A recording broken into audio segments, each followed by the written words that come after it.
Welcome to The Explainer, where we break down the big topics. Today, we're diving into a pretty fascinating new plan to transform one of the world's oldest art forms, taking it from the grand stage, well, straight into the digital age. So, get this. China has just dropped this massive 3-year action plan for its traditional theater. And let me tell you, this is not about just preserving dusty relics in a museum. We're talking about a full-blown backstage upgrade for the modern era, tackling everything from crazy spending to viral social media. Okay, so here's how we're going to break it all down. First, we're going to look at the crisis that made this whole plan necessary in the first place. Then, we'll explore the pretty ambitious solutions they're rolling out. And finally, we'll ask what it all means for the future of performance. So, what exactly was the problem here? What pushed them to take such a huge step? Well, it turns out the industry was facing kind of like a perfect storm of challenges. First off, there was the issue of these massive and frankly super wasteful productions.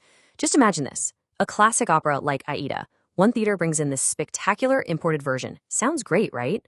Well, just shipping the borrowed set by train cost a wild 2 million yuan. And after a short run, the set was just shipped back, the theater lost a ton of money, and the show became nothing more than a memory. And, when you look beyond those big city stages, the situation was even more serious. We're talking about hundreds of unique local art forms, each with its own traditions and style, and they were right on the brink of vanishing. A whopping 86% were considered either rare or fragile. I mean, they were literally hanging on by a thread. And this isn't just about losing some old scripts or songs. No, this was a human crisis. For so many of these art forms, the last living masters were all getting older, and there was just nobody coming up behind them to learn their craft. Okay, so that's the pretty bleak picture, which brings us to the solution, the action plan. And this is not some vague, fluffy press release. It's a super detailed blueprint with 24 specific moves designed to try and revitalize the entire ecosystem. One of the biggest changes is this new script-first approach. Basically, it holds creators accountable for their work. It shifts the focus away from just building expensive, flashy sets that get thrown away. Instead, they're saying, hey, let's focus on really good stories, on actual artistic quality that has a future. And to help the smaller guys, the real grassroots artists, they've got something called the 1 Yuan Gold Seed Plan. And it's a genius idea, really. It lets these small local troops license famous top-quality scripts for, you guessed it, just 1 yuan. It's a symbolic fee that gives them access to amazing material they could never, ever afford on their own. All right, now this is where things get really, really interesting for our digital world.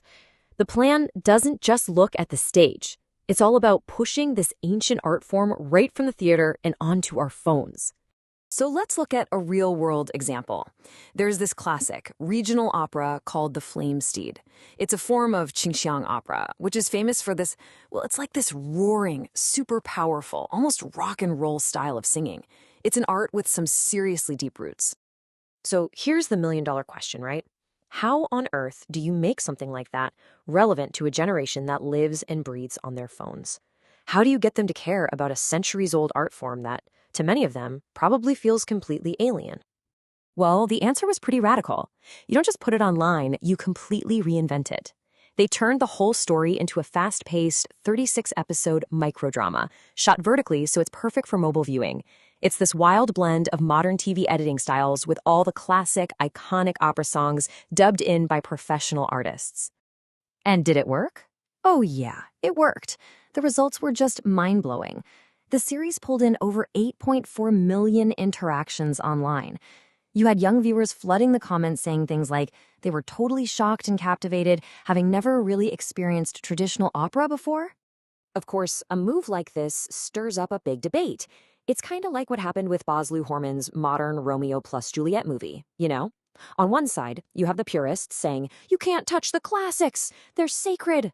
And on the other, you have the modernist arguing, hey, this is how you keep art alive. You have to adapt to make it accessible. But, viral videos are only one piece of the puzzle. At the end of the day, you can't have an opera without performers. That's why the plan also goes hard on investing in the next generation of actual artists, making sure these art forms have a living, breathing future. And they're really playing the long game here. It's a whole talent pipeline. It starts super early, getting kids exposed to the arts in school. Then, for the ones who show real promise, there's specialized academies. Some kids start as young as 12. And it all leads up to these crucial master-apprentice mentorships. So the old masters can pass down those skills you just can't learn from a textbook. But this whole plan isn't just for domestic audiences. It also has some seriously bold global ambitions. We're talking about turning China's local cultural treasures into international hits. And they're not just talking about it, they're actually doing it.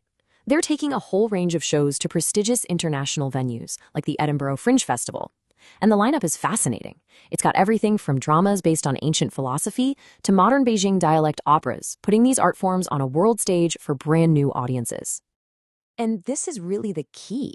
It's not just about exporting a performance and hoping people get it. It's about finding the universal human questions, about life, morality, purpose, that are buried inside these traditional stories and adapting them so that anyone, anywhere in the world can connect with them. So this all brings us to the final and maybe the most important question. Why is this massive, coordinated revitalization happening right now?